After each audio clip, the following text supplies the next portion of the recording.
Uy, JC, nandiyan ka. Di ka pa rin ba mauwi sa inyo? Tol, may tayo sana sa ito. Ano yun, Tol? Pag nakita mo si Ana, sabi, puntahan niya ako rito. Sige, iba talaga yung tawa mo kay Ana eh. Ewan ko ba?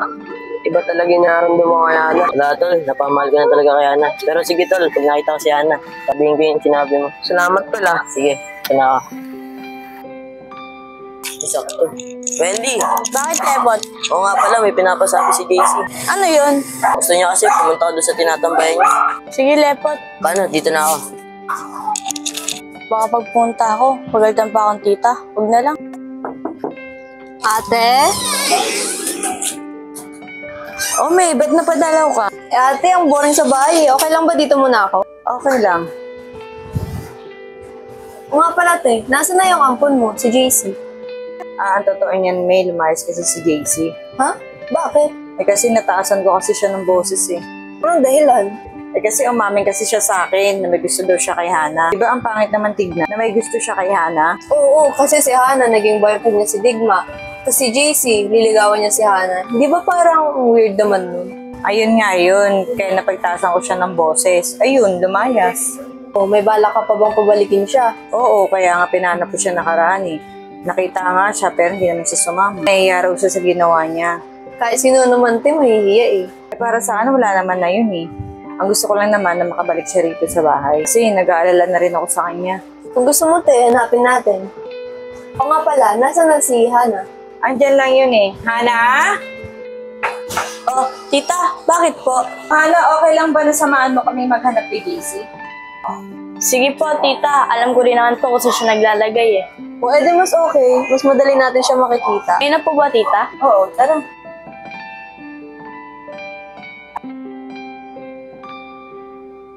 Tita, sakto. Ayun si JC oh. JC ba yun? Oo, ate, si JC nga. Tara, puntahan natin. JC? JC, wag ka nang tumakbo. Magagalit ako sa inyan. Mama, uwi naman po ako eh. Naghanap lang po ako ng bell kasi po nahiya pa po ako. Ano ka ba? Ba't mahihiya ka pa? Kalimutan mo na yon. Uwi ka na sa bahay. Hindi po, Mama.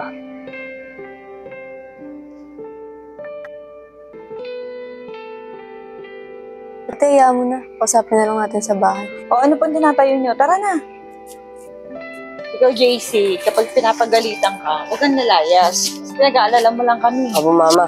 Sorry po. Hindi na po maulit.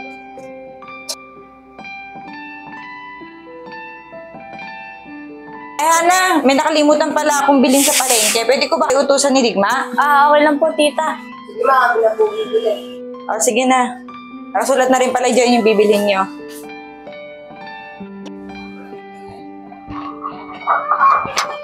Teka lang, Tol. JC, tsaka si Ana. Oh, JC, Ana. Oh, Sander! Dahil mo arte, uwi ka rin pala sa inyo. Eh, sinundoan nila Mama tsaka ni Ana. O ano, JC? Nayagan ka na? Ha? Hindi pinayagan. Binayagan na ba siya maglabas-labas? Ikaw talaga, anak, kung ano pinag-iisip mo eh. Ako sa inyo. Tara na, JC. Pupunta ba tayo? Hey, Tol, ano mo tayong gagawin? Tara, sama tayo dyan. Tara. JC, Ana, wait lang. Sama kami. Kumakain ka ba ng fishball? Oo naman, bakit? Eh, may fishballan dun gusto mo, libre kita. Ito. Oh, JC, sama kami dyan, ha? Uy, Sander, burakot ka talaga eh. Ken, okay lang. Tara. Parang nangyari na to. Digma! Libre mo naman kami!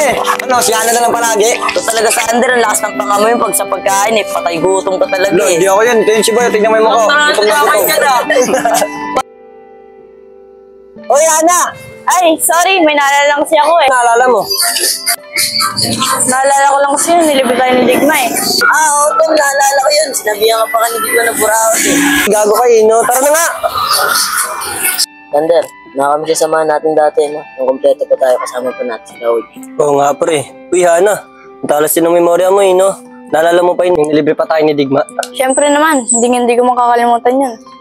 Yan mo, Ana. At ang pagkakulang ng Digma. Nagunuhan ko. Uy, JC, yan ka na naman. Tapos makikita ka namin, takbo ka lang takbo sa kalsada. Sander, masyado ang pinapay eh. O tara na, Ana. Baka hinahanap na tayo sa bahay. Sige, Tol. Mauna na kayo. Dito muna kami.